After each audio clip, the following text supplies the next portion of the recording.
Dear kid, today Kim Kardashian announced she was going to have baby number 3 through a surrogate. That's when a doctor takes an egg from a mummy and a sperm from a daddy, puts it into another mummy to make a baby.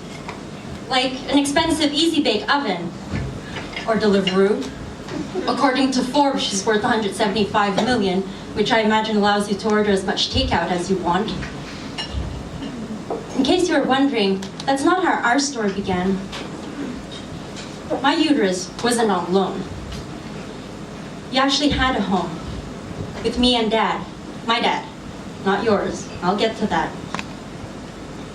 They wouldn't tell me what happened to you after I left the hospital. But the third time I called, one of the nurses, Gabby, the nice one, said you were going to be fine. I had to call 2 more times before she told me that the records were sealed, which meant there was a decent chance that you were adopted. In my mind, that someone is always a Gabby. It's the lull before lunch, the time I usually use to think up these letters to you.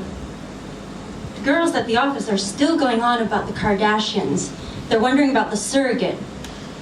I'm sure she's more than fairly compensated, Sharon says. They can just add her to whatever kind of insurance they've got on Kim's ass. Though, she pauses. I don't know what kind of woman can carry a baby for 9 months and just hand it over. Oh, that's done. She starts tucking into a bag of mini rice cakes. They're coincidentally for babies, but low calorie, and it's only Monday, so getting ready for bikini season still carries some weight. She offers me one over the partition that separates our cubicle.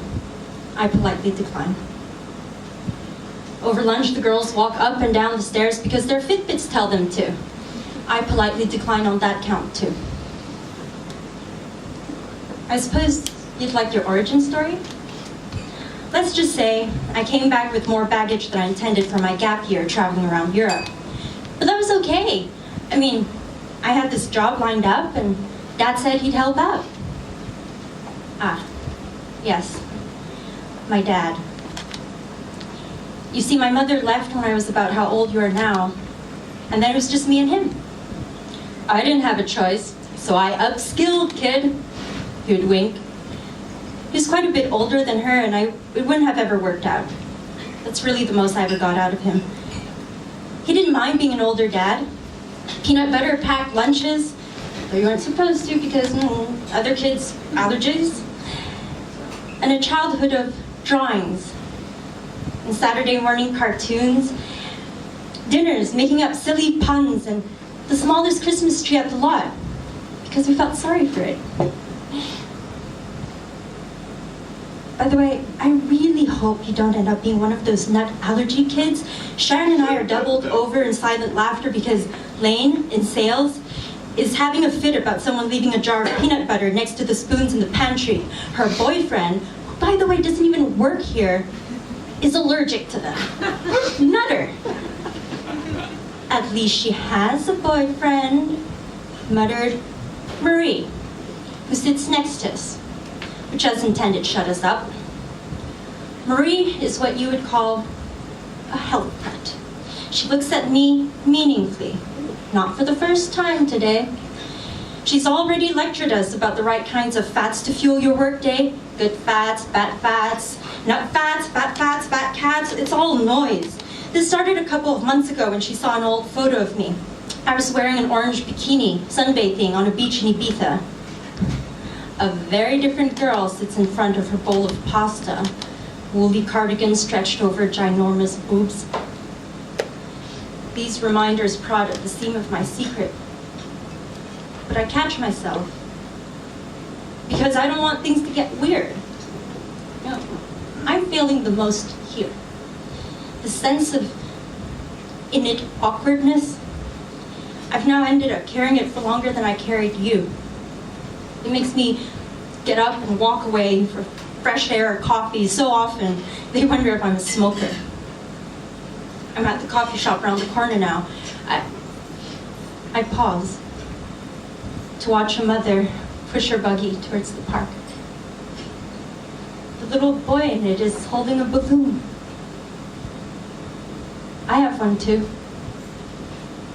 For my dad. Which sounds cruel, but, you know, he forgets.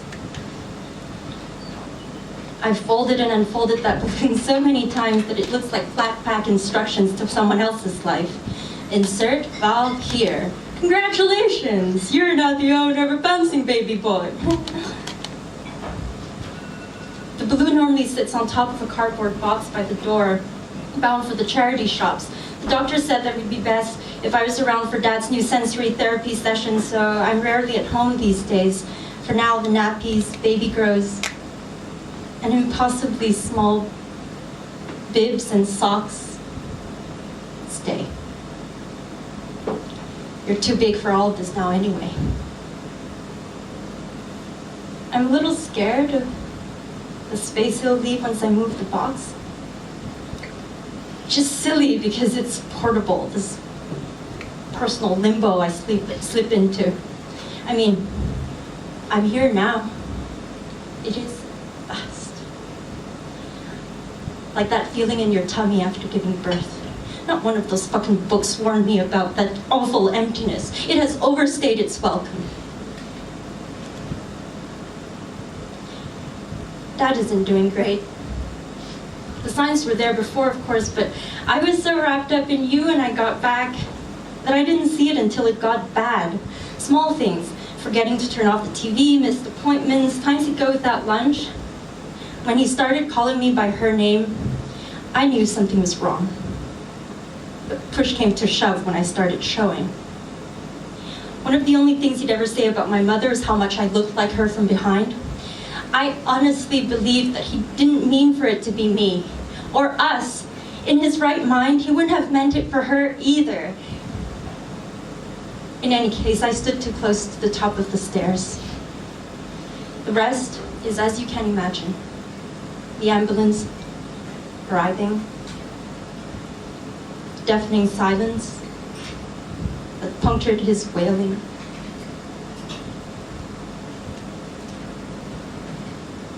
I didn't get to hold you when you were born. Far too early. So small. I watched you through plexiglass with tubes and ventilators, machines. They said it was unlucky how I faced the stairs for the impact to land when it did. This was not the impression I wanted to leave. I was told you could live a long life with the right care. That you'd be different, but fine. I hope that's still true. I hope you have a life of Saturday morning cartoons and balloons.